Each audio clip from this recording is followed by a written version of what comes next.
Good evening, everybody. Welcome to Rivalz Race Chat. Clinton, Geoffrey, and Adam Ross. As usual, Adam was just trying to make me laugh, but Spencer muted the microphone so we couldn't hear the horror of him singing. So, more importantly, what's your favorite Neil Diamond song?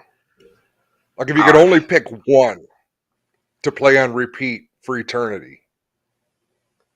I mean, it'd have to be Sweet Caroline, right? That's the classic one. Wow. But I think what's the one? So I hang out at T-Max Bar and Grill, and my buddy Thurston, he sings is it Baby in Blue Jeans or something like that?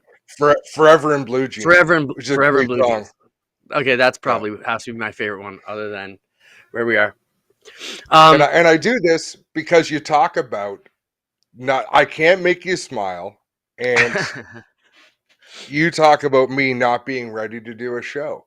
I am always ready. I just don't provide any decent content. You need to come to the reality that I'm just not that good. Well, we do a good job of bullshit. We do have an exciting show coming up today, and we do have some hot topics that have been going on in the racing world. So Ryan Bartlett will be joining us here shortly to talk about what's gone on with the Indoor Midget Series and the races he won and have subsequently been stripped of one of them, and we're going to talk to him about that situation. We'll also have crew chief extraordinaire Daryl Turford coming on from the Hills team to discuss their situation. They're way down in the south, and the ASCS has canceled a bunch of their races, or at least this weekend, I believe, due to flood warnings. But the big thing is the tire shortage, so I think they're leaning on the flood warning, but it's really a tire shortage issue, and we'll talk about that as well. A couple other things we're going to discuss along the way. Quickly, off the top, Spencer, if we can show those photo contest thing. Nitro Man Media, Kevin Miller sent me these pictures today and said one of our own is in the running for the best appearing wing sprint car, and that's Ryan Turner. So if you want, go to 357's World of Dirt. There you see it at the top of the screen on the Facebook page.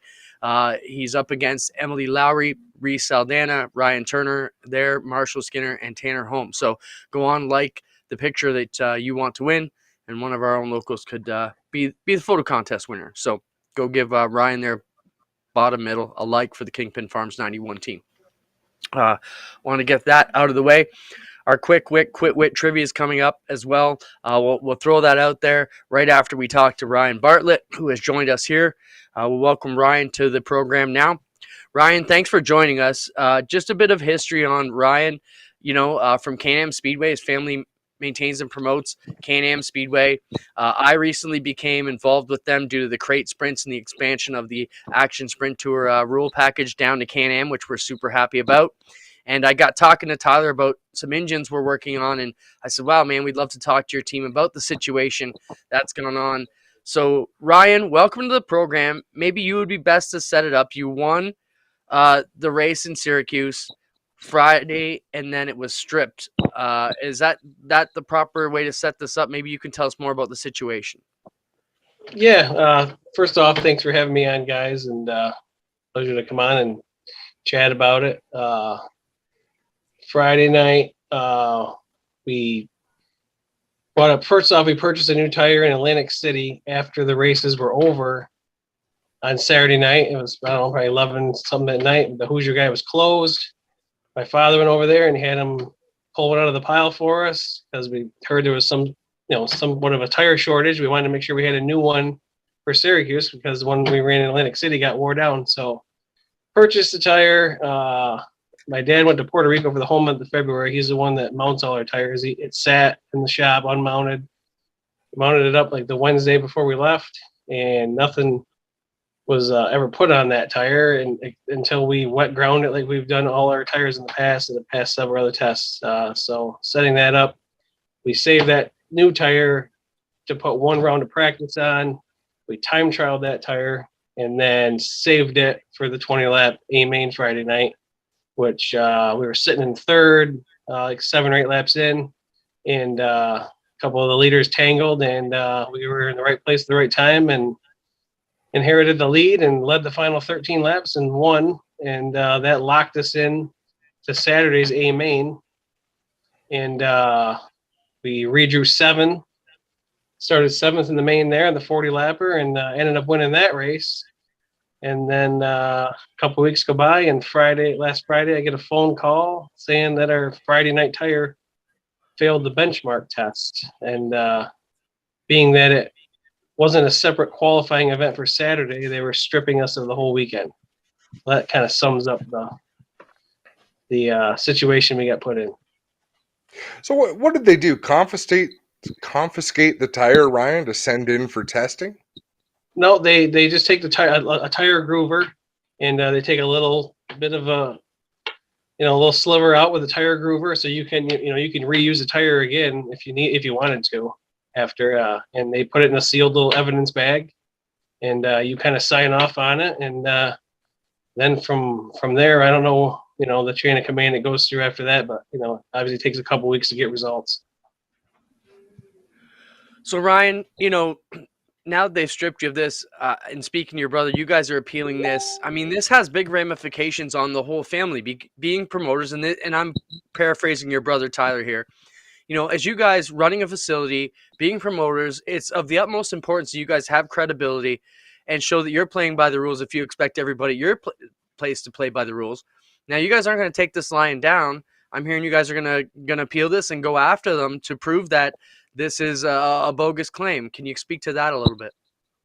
Yeah, I mean, our whole TQ midget program aside is, that's like, one little entity, but the overall grand scheme of thing is our name, image, and likeness for the whole, associated with the racetrack. So this is kind of tarnishing, the reputation, that goes along with owning the racetrack per se. So that, above everything else, like that's the number one thing to maintain. So this whole tire program that the Indoor Auto Series put together with eliminating the prep was great in our eyes, because we don't have a great tire program to begin with anyway, so it's even less work now. We literally just show up with our tires and grind them off and go. We don't have to worry about putting a lot of work into them. That's a lot less work than with the dirt tires, that's for sure. Ryan, one thing I just want to add here, Adam, and speaking to your brother, you guys were on the pole, right? So you're rolling out first up. You guys are the first one to roll up to the grid. Adam, what I'm hearing is the go-karts in the indoor were allowed to run any type of prep they want. So they're sitting in the exact grid spot that these guys are. And I'm not, we don't know whether Ryan's on or off, but yeah, it makes sense that these guys are prepping their tires right before they roll them out. And Adam, you and I both have come from go-karting where you've got the roller on, you're slapping this chemical stuff on right before you go out on the track. You're rolling up to the grid, and now the TQ midgets have to roll through it right after. The other thing we're hearing is part of the chemical that they found, or they're claiming to have found, is part of the chemical that is made for saran wrap. So is the saran wrap delaminating itself and seeping into the tire? There's so many variables here. Also, chain of command, where does the tire go from when it's picked up, how it's handled, who touches it? There's so many variables in the middle of that. So that was just one thing I wanted to add to that, Adam. You come from the indoor world. Can you see that where the go-karts are doing whatever they want for their A-mains rating up, and then the TQs roll up right through all the slop and sit there while they're waiting for the next feature to end before they roll out? Yeah, there'd be a lot of contamination. I mean, I remember racing go-karts and watching people spin the rubber right off their tires going out onto the racetrack. There's a lot of different compounds, but the strange thing to me, I remember some nights our tires came off the track bigger than when they came on the track. You pick up more rubber than you burn off some nights, so it would be challenging to get a truce without cutting a hole straight through the tire, Clint, with like a hole saw and having layers of that rubber to see what was on it. But I might be making no sense at all, Ryan. My indoor knowledge is 20 years ago in Niagara Falls, so it's a little dated. Yeah, that's where we started out, was back in the Niagara Falls days. It's we were in the first 20 lap race after the cart. We're the only class there that signs off on a tire agreement not to prep our tires. Everyone else, it's allowed for the classes. So and my tire was the only one that was sampled in that particular race. The other ones sampled that night were in the following races, which already had midgets, racing on it prior to them hitting the track. So, I mean, we feel there's a multitude of variables there alone, and ultimately the major red flag that's popping up is some sort of plasticizer that when you look it up, it's like, where or how would you get this plasticizer, and it's even, and Hoosier itself, I guess, puts it into the tire.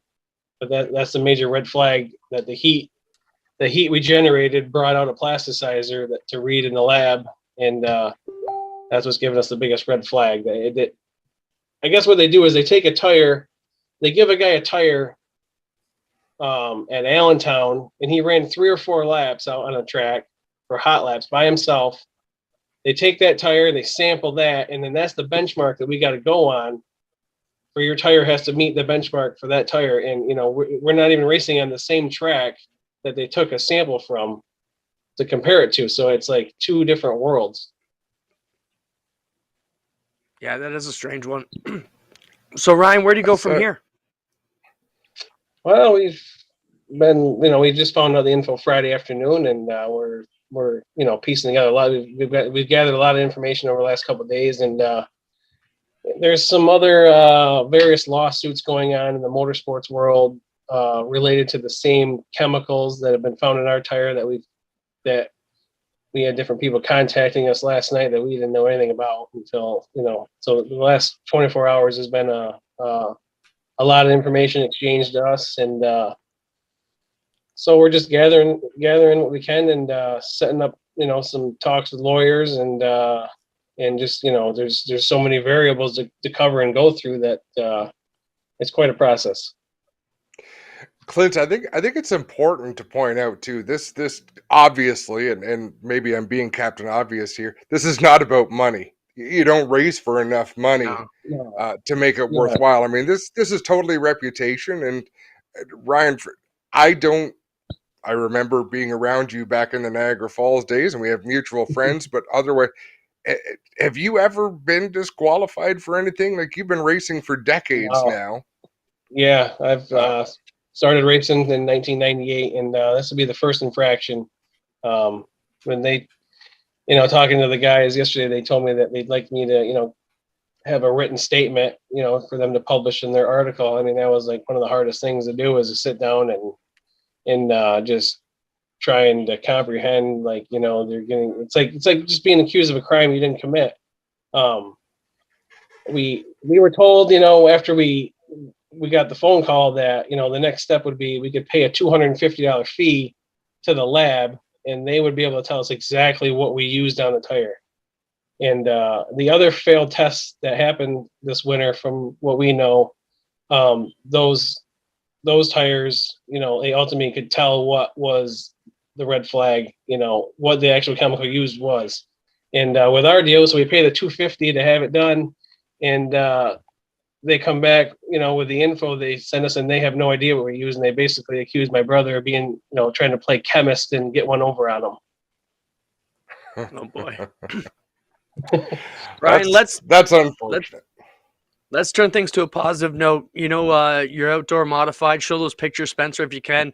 What's coming up with your outdoor program, and where can some of our viewers and fans catch you behind the wheel of your modifieds this upcoming summer? Yeah, so this year's looking like we're going to have a similar schedule to years past. We'll be primarily at Can-Am every Friday night. Saturdays, we have a go-kart program that we run, and I'm the race director for that, so that takes our Saturdays away. And then you'll find us competing with the 358 Super Dirt Series we did last season. And that's going to be a busy enough schedule for us. We got a lot of irons in the fire. Yeah, that'll definitely keep you hopping. Just one more thing, Ryan. What's the feedback been like for you? Like, I'm sure a lot of people have reached out. Are they sort of behind you, or are they pointing fingers at you, or what's the community been like?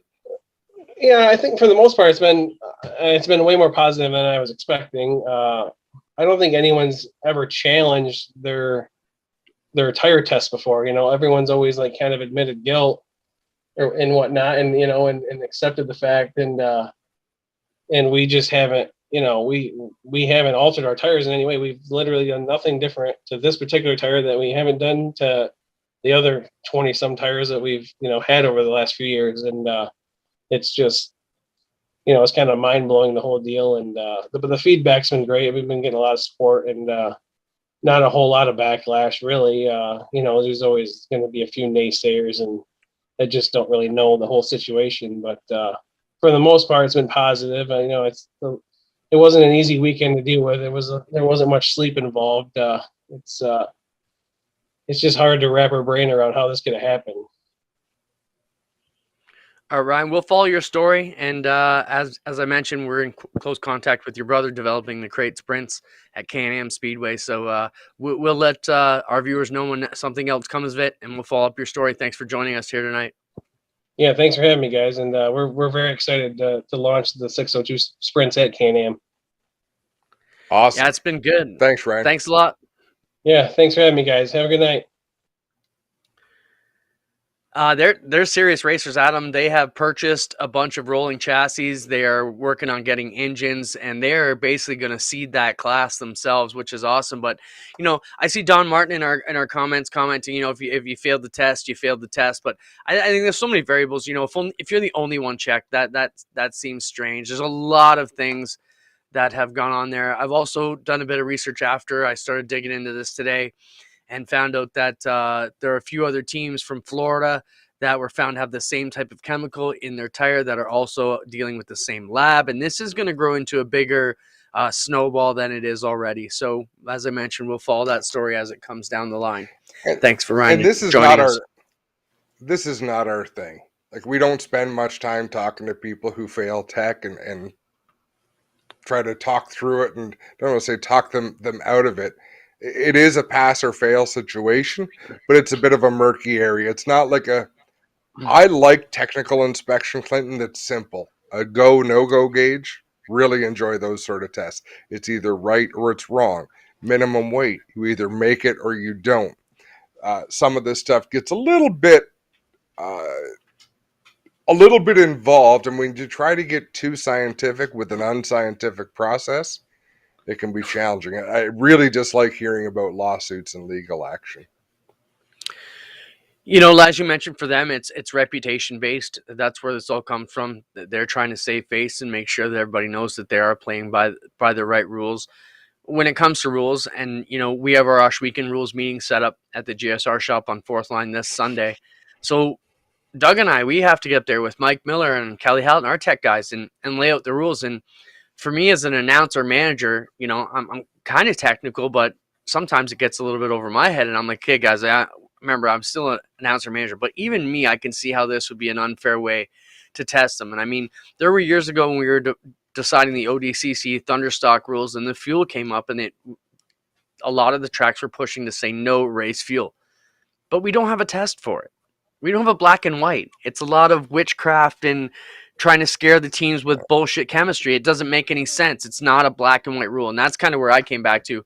Is it black and white? Can we read it on the page and measure it quickly? Like, those are the things we need to do. And this just, as much as you want to keep the tires in check, it makes it tough, Let's jump into our quick quit wit trivia. And then we will expect Daryl Turford to be joining us soon in about 6 minutes' time. Then we also have a new big thing to talk about, Adam, and I don't even know if you're up to speed on this. Every racetrack in our region, let's call it, most of Ontario, southern Ontario-ish, except for 2 of them, are going to be going to electronic waivers this year. That's it. No more paper, no more signing at the gate. You're going to come with your phone, already done like we do when we go to NASCAR races in the States. So we have a demonstration of that video. That's going to be our Burger Barn video of the week, and we're going to show how the new waivers are going to look and how it's going to be for everybody in Ontario to get in, except for racers at Merrittville Speedway and Sunset Speedway. They're the only ones who are on a different carrier. All the rest of us are on Stone Ridge Specialty Insurance, and Stone Ridge has put this together with Haggerty, and it's going to be where we are. Not yet, Spencer, not yet. But I guess, all right. I guess we can run through it now, so it's waiting for Daryl. This will be our Burger Barn video of the week. So can you slow it down, Spence? So as you see, Adam, when you want, just pause it, Spencer. Start it over. Let's try this again. It looks like Canatrace. Like, it looks like the kind of app you use to say, no, I haven't been around anybody who's been coughing in the last 2 weeks, and I haven't been quarantined. Okay, so you're just going to punch in your first name, your last name, your mobile number. Okay, pretty simple. And we'll just watch the video here for a second. Punch in your number, and then you just click Get My Waiver. You'll instantly get a text to your phone. And of course, we slow it down. And there it is. There's your text. So once you get in there, you just click on the link, and then it's going to ask you for a few things. You're going to go through, accept the terms, obviously, that you allow it to use your signature, and then you're going to take a sort of a passport photo. And the beauty of this, Adam, is we're going to allow you to sign waivers for the entire year, it looks like. So you'll have to do this once if you go to a track. That was going to be my question. Yeah. I'm wondering, like, what the waiver, and that's what I don't get. A waiver is never held up in court. So I've always wondered, why do we do it? I've signed one every time I've gone to the races forever, but thinking it doesn't, I don't know what purpose it serves, I guess, to prove that I was there, but I've never got Okay, you just killed my whole demo. Why? You were talking about why we don't need a waiver, and I'm trying to show people how to use it. That's not killing your demo and just making a point. Now, okay, you want me to kill your demo? So now I got to have a cell phone to go racing? I don't care anymore. How about that? Remember Stan Fox? You remember? No, Stan Farmer. Stan Farmer. Yep. Stan Fox was an Indy racer. He didn't have running water, let alone a cell phone. You're killing the sport. People like you are killing our sport. Cool. One app at a time. Daryl Turford's ready to join us. We'll bring Daryl on now. Can't believe you're mad at me for throwing shade on your electronic waivers. Daryl, how you doing? Pretty good. I got to side with Clinton on this one, though. Clinton's technology swing's been able to let us watch a lot of nights at Oshweekend when we've been off racing. So I'm going to have to side with Clinton on going with technology there. Oh, I like the technology. It's not my technology. It's industry-wide, so. Clint has a piece of it. That's why he's pushing it so hard. He gets royalties. Yeah. No, I just want my days at the races to be peaceful. Daryl, what's going on, man? So you guys where are you now?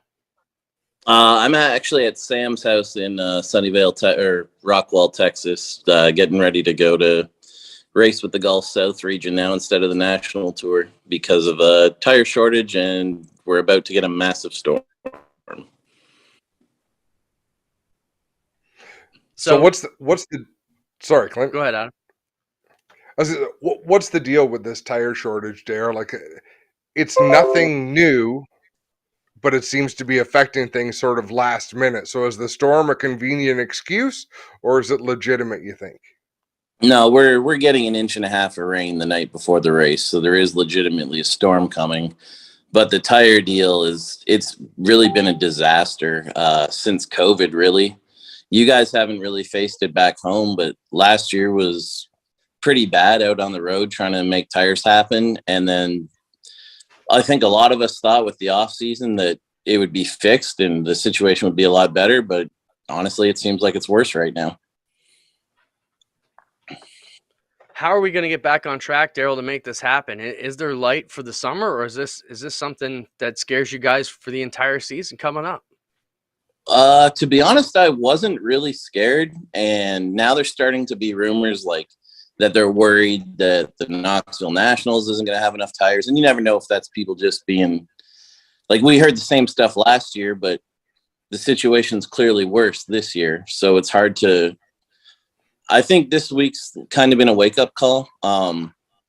Like I told you guys, I'm down in Rockwall, Texas, which is right by Devil's Bowl Speedway, and I would say the number one or the number two Hoosier dealer in all of the U.S. is Hoosier Tire Southwest, and they're right here at Devil's Bowl, and they had to cancel Devil's Bowl weekly racing last week because they couldn't get them tires, and that's arguably the biggest tire dealer, and they couldn't go weekly racing at the track that's closest to them because they were out of tires.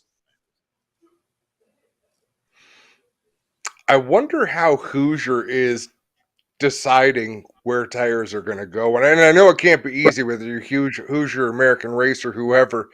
But, and Daryl, I know you love this sort of stuff, like the hierarchy of racing and who's most important and where does the power lie. Who's getting the rubber? Well, to be honest, they're actually being very, very fair about it. Like last year, we got to Montana and basically you could only buy a tire. It didn't matter if you're a big team or a small team, you got one tire a night. And that time it was really bad because they were out of tires. So they were down to like the terrible tires. So you got one tire that night. And in our case, like what Dylan and Alex struggled with, or everyone struggled with, it wasn't just us, is we were used to a lot bigger casing tires. So you set all your staggers to bigger casing tires, and then all of a sudden you get a casing that's an inch shorter, and it throws off all your tire staggers, and then it throws off the heights of your car. And everyone was in the same boat, but it was pretty bad. But they were very, very diplomatic and very fair about it. Even to like, they've just been limiting basically every team. And it's a lot of races you get one tire, a lot of races you get two tires, but every race this year, there hasn't been a race this year where a team could just come in and buy a bunch of tires and move on with life. Daryl, in our region here at Oshweekend Knights of Thunder Action Sprint Tour, we will be implementing a single one tire per night rule. Do you think that's good around here? Obviously, with the tire situation, we have no choice, but we get a lot of feedback, a lot of questions. What's your opinion on that? Well, I was actually going to write you about it, and then I held off. What you guys are really fortunate with is you guys are in an area that doesn't kill tires. We also went on the ASCS deal, and we went with the one tire rule, but it actually turned out to be bad in some ways, in ways you wouldn't think of. The one tire rule actually hurt the low buck guy, because we actually have 2 or 3 teams that buy our used tires, and then that's what they run on for that night. Well, these guys were starting on an already used tire, and if we went to a track that hurt tires, their one tire wasn't going to get through the night. So we actually had to scrap it, and not for the reasons you'd think. We actually had to scrap it to help the little guy, because they were going in with being limited to one tire, and the tire couldn't make the night. Now, I actually wrote Clinton about that, telling him, hey, there might be another, backed off on it, because you guys don't really ever get a track surface where it's like, oh my God, a used tire isn't going to make a night. A used tire is going to make a night every time at Oshweekend, Humberstone, Brighton, Merrittville. It's not going to be an issue. But for us, it was very much an issue where low buck guys couldn't get through a night. So what we actually switched to was we actually let low buck guys do a used tire, and they could actually go to another used tire, but it had to be approved by the ASCS that they weren't putting on some like borderline nice tire. It had to be like clearly enough used tire. So that's how we worked around it. We could find ourselves in that situation too, It's all a work in progress, but we're just trying to keep all the cars on the track and keep things going in the right direction. Daryl, what's up with next up for you guys? So you had to switch things up from the national tour to go somewhere else now. Yeah, we were going to go to the national tour race in Byron, Mississippi that actually paid $10,000 to win. So now all of us are pretty much going to 2 regional shows that pay $2,000 to win. It's going to be a bunch of really good cars now all of a sudden fighting for like no money, but all of us wanting to race. Like it's really pointless for us to be up here in Texas, drive by 2 races that are happening and just come home. So we're going to go there, and hopefully it works out financially and we win, but it'll be about the hardest $2,000 to win 360 race you're going to see in the country all year. And then the next week with Dylan's performance at East Bay, we pretty much have to acknowledge that he should get more 410 shots. So we're going to send Dylan to Attica and see what he can do with the All-Stars the week after. Nice. You know what? It's terrible to think like this, but this is where a promoter's going to come out and say, well, you'll go race for $2,000. Why would I pay you $10,000? But racers got to race. Like that's what it's also what's awesome about race car drivers. I hear that a lot, but there's other things people don't realize. Like you say, oh, well, you're going to race for $2,000, but it's like, or we could sit here and our owner could pay all the expenses of all the employees and bring no money in. Yep. Which is not a great alternative, and spend all the money to keep you out there for a week and not bring any money in. So, I mean, I only bring this up with you, Daryl. That argument. What's that? I only bring it up with you because I know you've been on both sides. You've represented the blue collar racer with very little budget back in the early days. Now I think you're with a team with a little bit more funding, so you've got a pretty well-rounded background, and because you've always been so shy with your opinions, We try to pry these things out of you. Well, I think like our team really comes from a different perspective than most. Like you guys know, I was a low buck racer that basically funded my team truly by myself. Like my dad wasn't helping, and I was trying to fund myself on a factory job. But even when I went on the road with Sam on the Outlaw Tour, it was like we were still the low dollar team that always had to make things make sense. And on top of that, as you guys know, I was usually on the SOS board in some capacity. So I was also very aware of like trying to meet everyone's needs. And my dad and I always held the belief that the high-end driver in teams are always going to show up to race.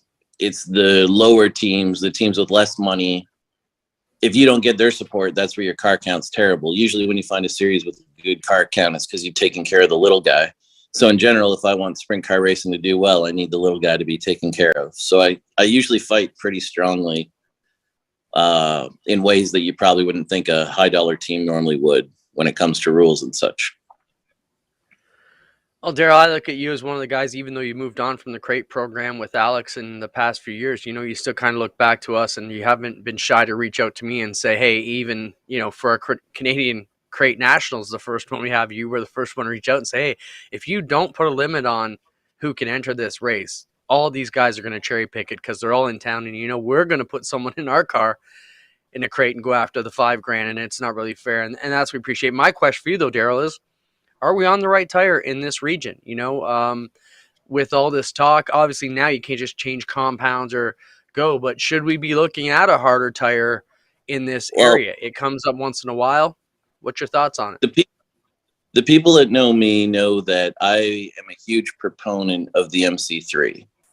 And I will always be a huge proponent of the MC3. But one thing I think that needs to always be kept in mind is you always have to represent everybody. You can't just represent your personal beliefs. My personal beliefs is that the MC3 is the best tire in sprint car racing. But if I was running any traveling tour in Canada right now, we'd be on the HTC because I believe most people are happy with that tire. Personally, I disagree with those people, but I think when you make a tire decision, you have to go with the answer that most represents the most people that are going to be racing with you. I'm for a hard tire I'm for a hockey puck that you don't have to buy a new one every 4 races. I want to run on. I don't want to have to buy a tire. I just want to be on the same tire all the time. We have so many expenses. I just don't ever want them. But at the same time, I know that's not a popular belief. And I think when you choose your tire, you have to choose the one that most represents what your people want. And I think in the case of Oshweekend racers and the traveling racers, I think they're very comfortable on the HTC. So in my opinion, you have to run the HTC. Right on. Which one is harder? Like for dummies like me, Daryl? The 3 main tires in 360 racing are the medium, which is what we run on the ASCS tour, the HTC, which is called the HTW in Canada, in the US, Who's Your Tire Wide or Who's Your Tire Canada. Some people say there's like slight differences. Other people say they're the same tire with the same stamp. And then you have the MC3. In terms of the hardest, the MC3 is by far the hardest. The medium is the next hardest tire. It's also 2 inches more narrow than the HTC, and the HTC is the softest, and it's also the widest. But interestingly enough, when we raced out in Washington, we had the tire shortage last year, and we were actually given the option of running the HTW for the first time, or the medium. And it was kind of interesting. A lot of our guys, even though like all the logic said to run the HTC, a lot of our guys were just so comfortable on the medium. They stayed on the harder tire. They stayed on the narrower tire. Alex and I actually made the decision to go to the HTC, and we actually had a phenomenal weekend. But the way the winds worked out is actually the medium tire, which was the harder, narrower tire, won 3 nights, and the HTC won 2 nights. So it was a really interesting situation. And to be honest, I just thought the HTC would win all 5 nights, but it was actually 3 for the medium and 2 for the HTC. Yeah, and just so you're clear, the MC3 is the American racer that the SOS run. The HTC would be the Hoosier tire that Oshweekend, Knights of Thunder, all the crate sprints, ESS, Patriot, all of us kind of in the Northeast there in the sprint car world are all in the same tire. So that's why when someone like Huntsinger comes to us and says, hey, we need to run a harder tire. Yeah, but man, to patch over 150 teams or whatever we've got up here, that's a lot to get the whole industry to trade. And you'd also see like when we were all in tire negotiations about 5 years ago, we all communicated because it didn't make any sense for the Patriot to go off on their own or the Empire Super Sprints go off on their own. They'd hurt themselves. So we all decided to stick with the HTC tire. Daryl, what other sprint car stuff should we be talking about up here that while we got you here? In terms of sprint car stuff, basically the tire thing is going to be a very big thing. Like, we were planning to run Knoxville in 2 weeks or the week after the All-Star race. And it's like, guess what their right rear is? It's the medium. So it's like, now is Knoxville going to run into not being able to race? Like, it's really become an issue. And I think that's probably the biggest thing you have to watch right now is I think if I had to guess, I think Hoosier's going to be forced to just consolidate everybody to like the H series tire, just because I think they probably lose too much time building like this tire, then this tire, then this tire. I think probably right now, for as desperate as they are. So I think that in sprint car racing, I'd say that's the main thing you have to watch right now is what are series doing on the tires. And in the case of the H series tires and our tires, it's a massive difference. And so in sprint car racing, seeing where they're going to go with the tires. In terms of sprint car racing, though, probably, I mean, everyone always says this, but right now I'd say the racing's about as exciting as it has ever been. The Outlaws have had a really nice format. The All-Stars have had a really nice format. And to be honest, the ASCS was kind of, that series that Dylan runs was kind of behind. They were kind of doing a passing points format, which I think is really good for like weekly racing. But at the level we're racing at, you can't stick professional racers on the front row and you start 8th and your whole weekend's ruined. You really have to put it back in people's hands. So now the ASCS has switched to a time trial format. And now, in all honesty, their format's probably better than the All-Stars. So now basically your top 3 series now are all really have gone to really exciting formats. And I just think what you're going to find now is in general, like pretty much every top level sprint car race you watch is pretty much going to be a barn burner. That's a whole show in itself, Clint. Yeah, for sure. Well, I think a lot of people, are scared of putting fast cars up front at the high levels. But what people forget is at the high levels, the second and third fast car are still really, really freaking fast. So it usually leads, like if you watch a leader in an outlaw race, at no point are they comfortable. Like at no point are they, I'll take it easy for 3 laps. They're always under pressure from someone, even if they're in control of the race. And I think that's becoming a lot more prevalent now. In terms of weekly racing, I honestly think what you guys are doing is probably still the right thing.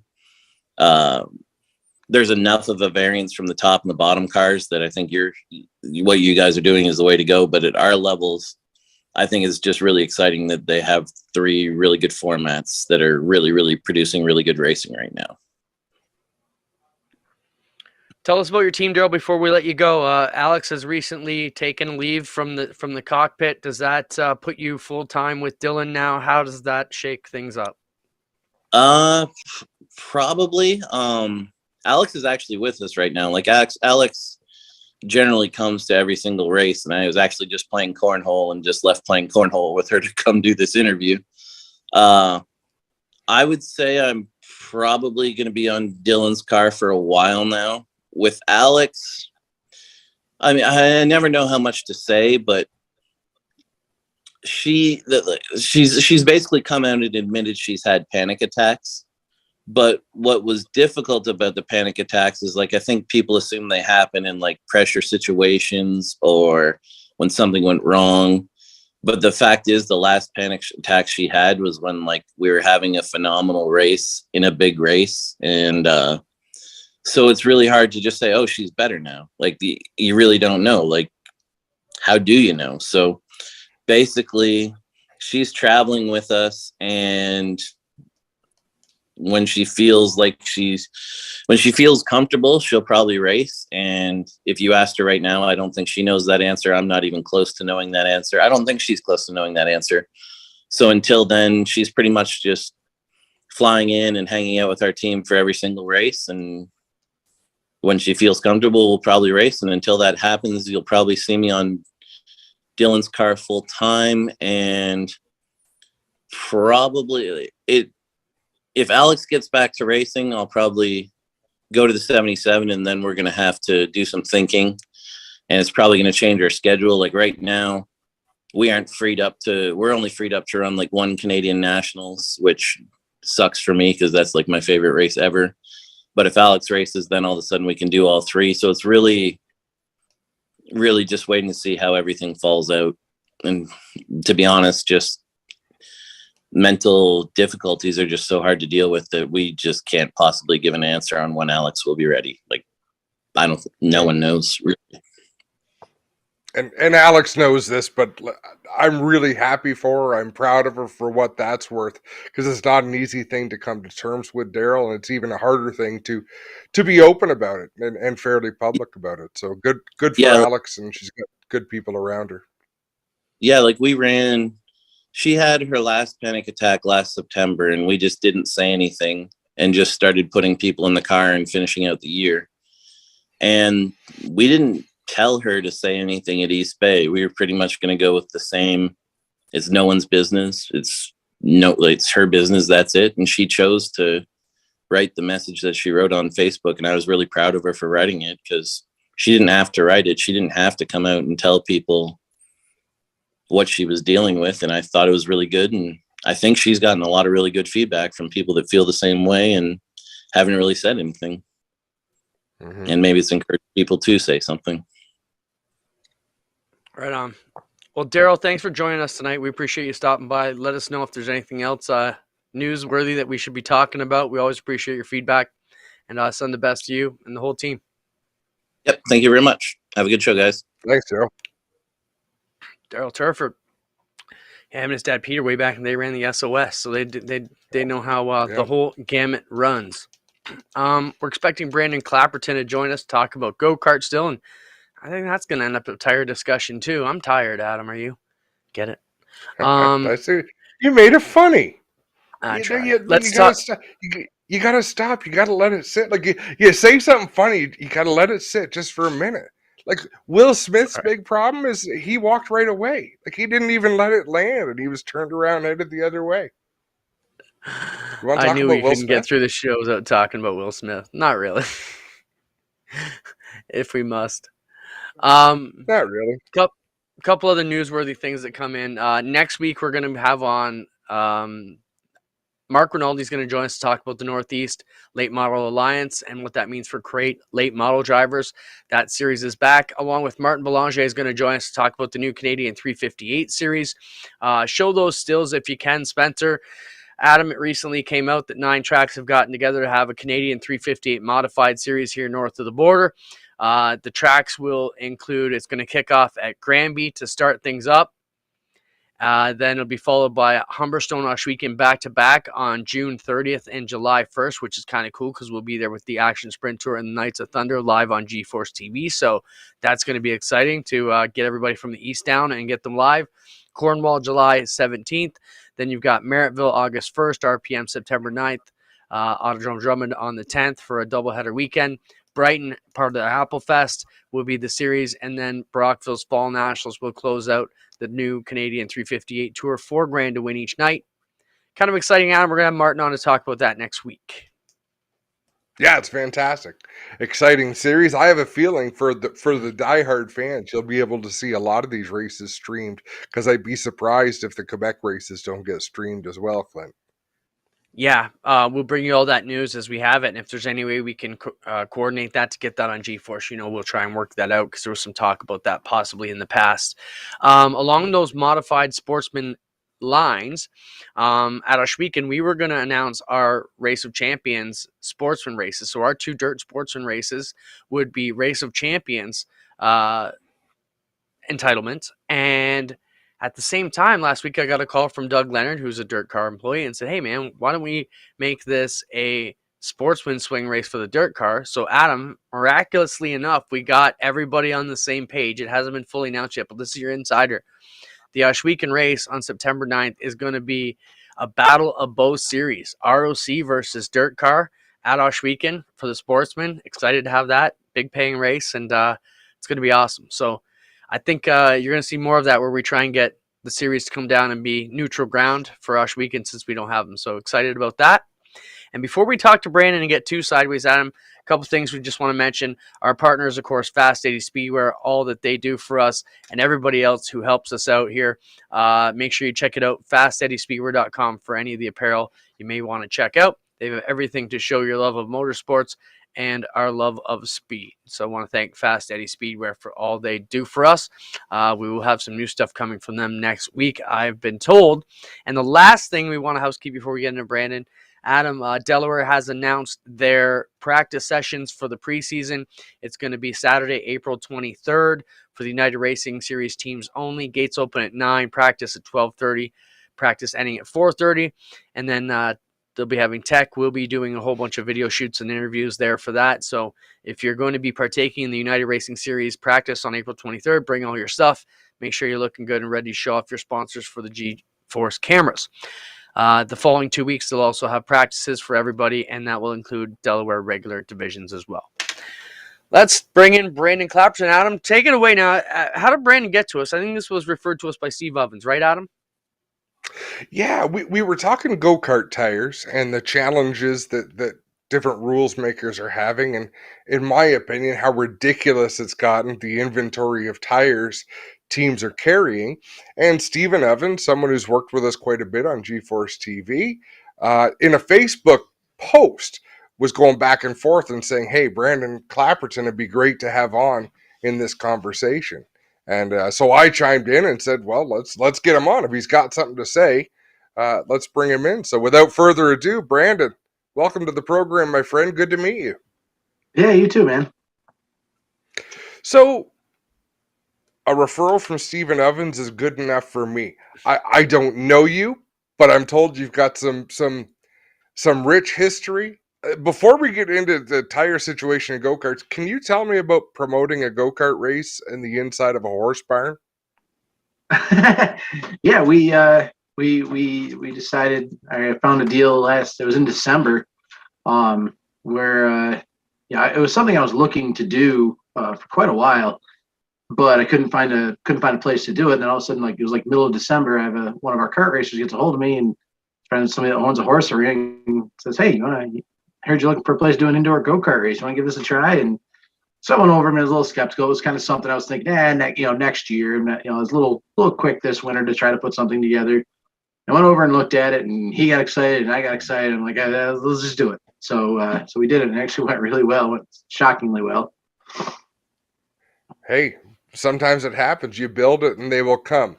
So I'm going to wrap this conversation like this.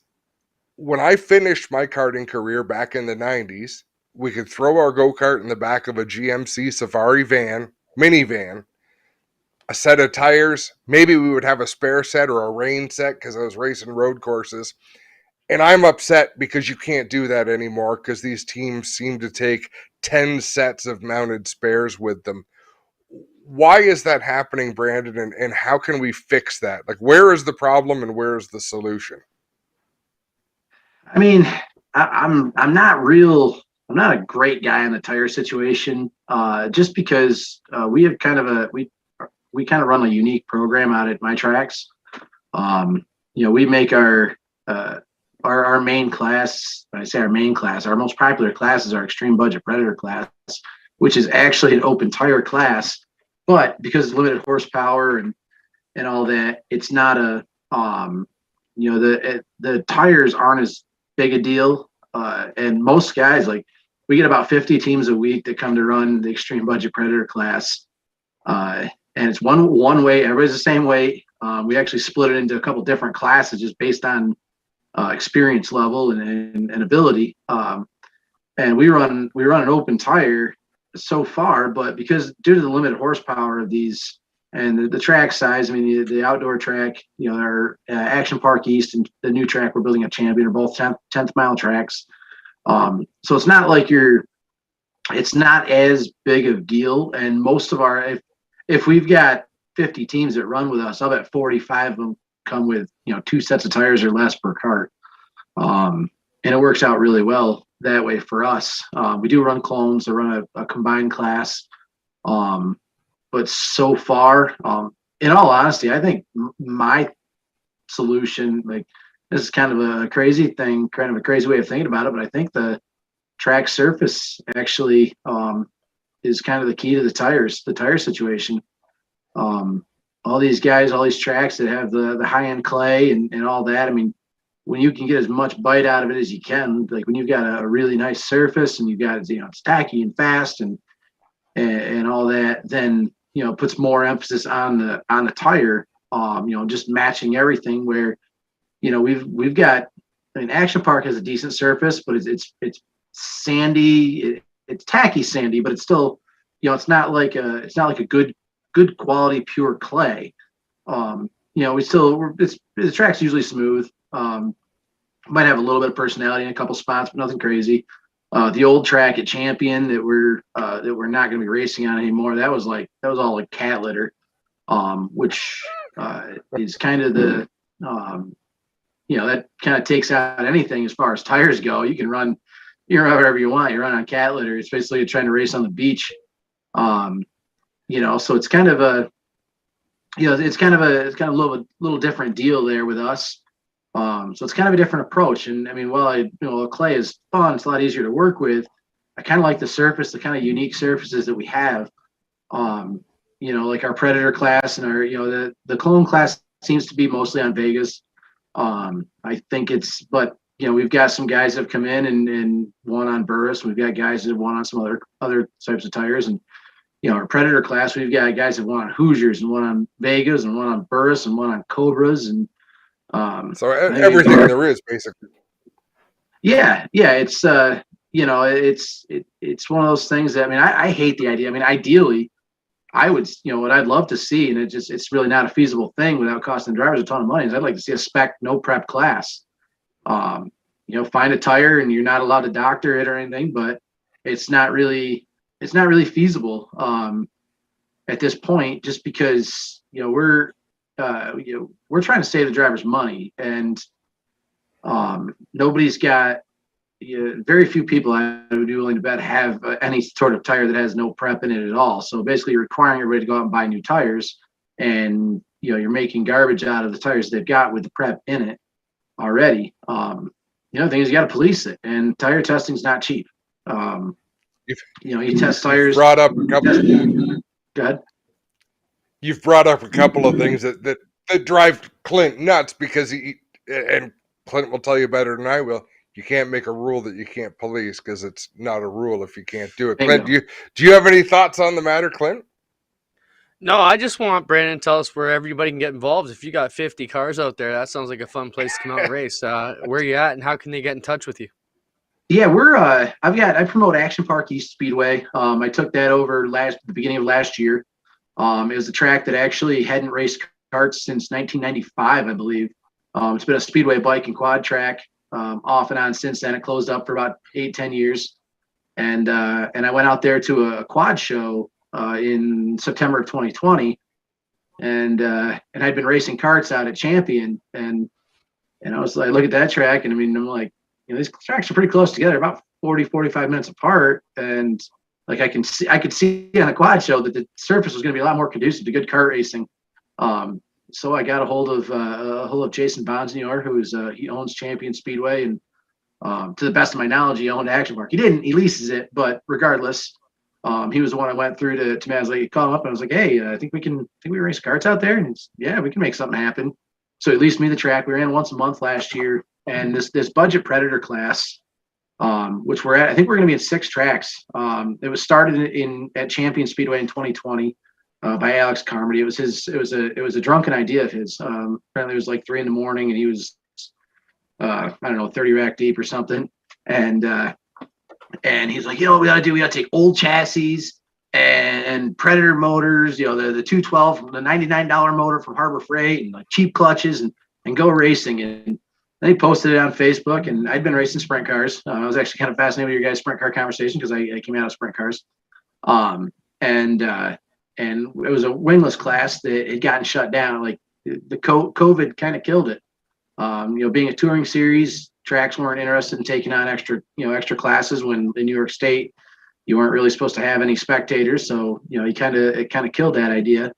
And then, we had a home track, but they cut us back to like once a month. And, we had a ton of guys show up to a rules meeting and begged and pleaded for all these different rule changes and stuff. And the promoter there was just kind of one of those, let's leave the inmates in charge of the asylum, because that's always worked out.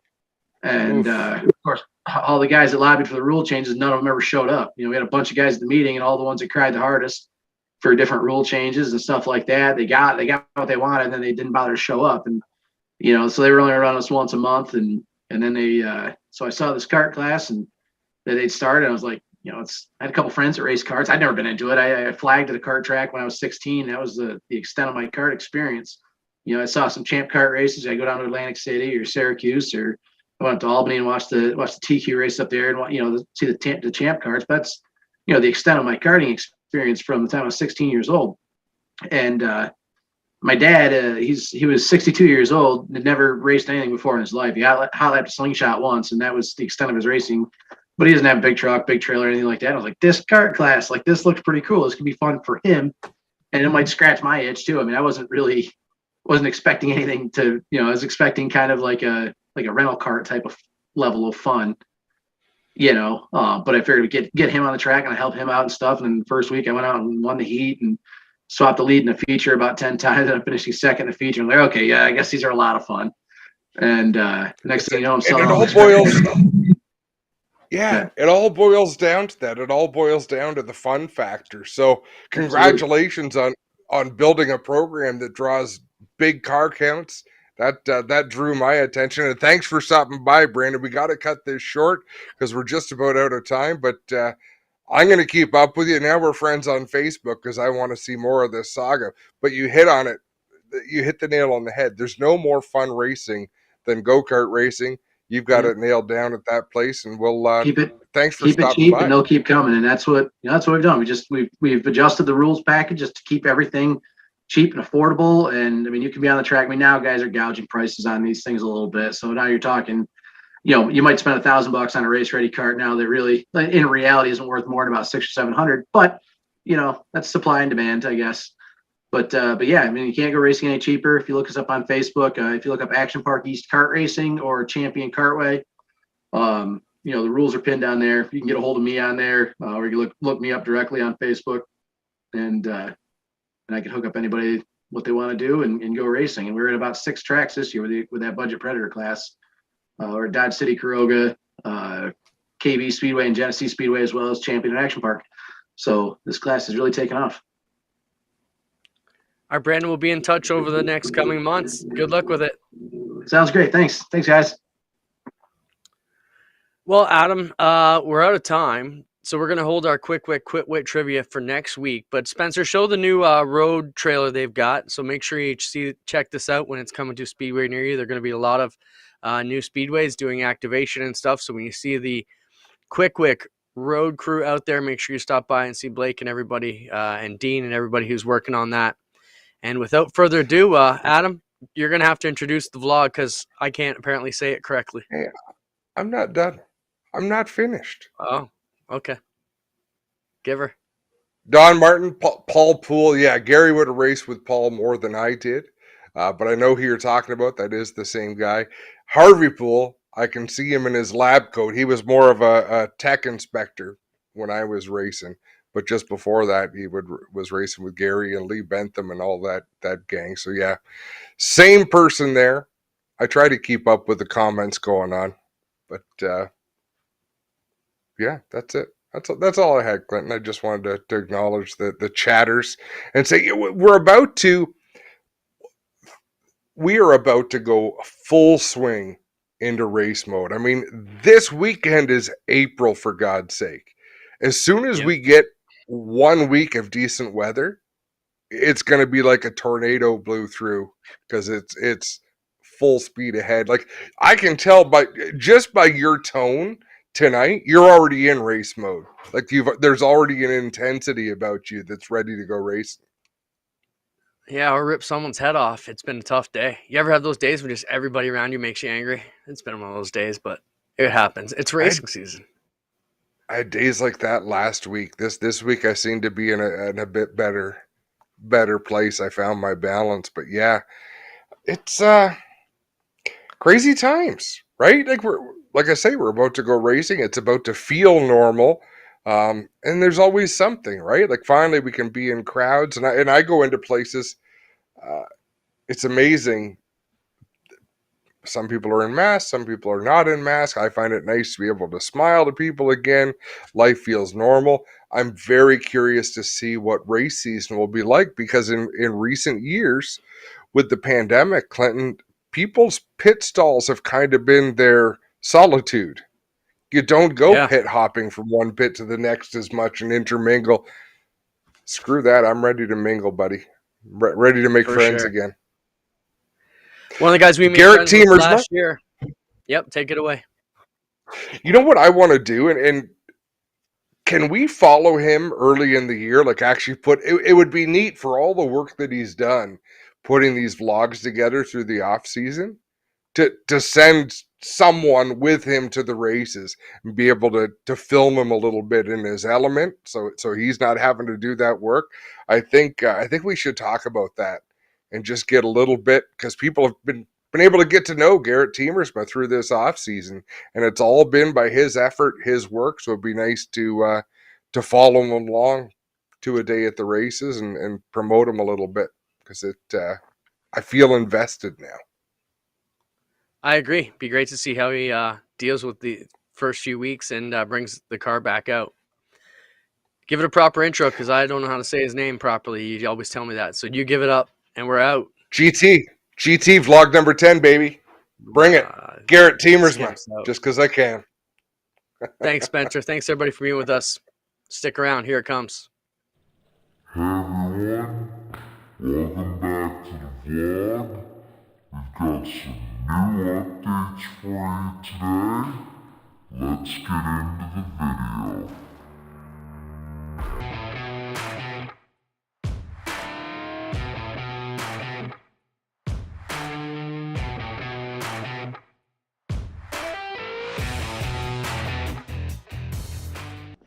Welcome back, everybody.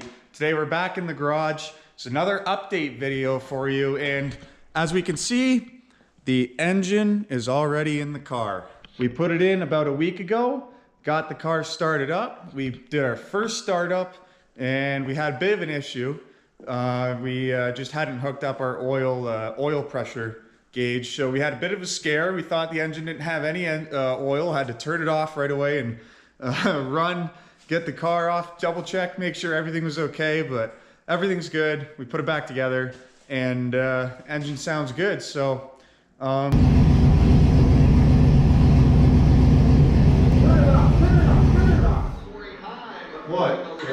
That stuff is hot quick.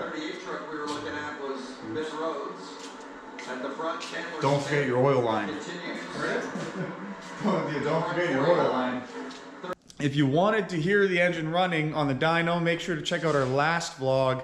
I believe it's vlog number 9, or I have all of it on my social media at Garrett217.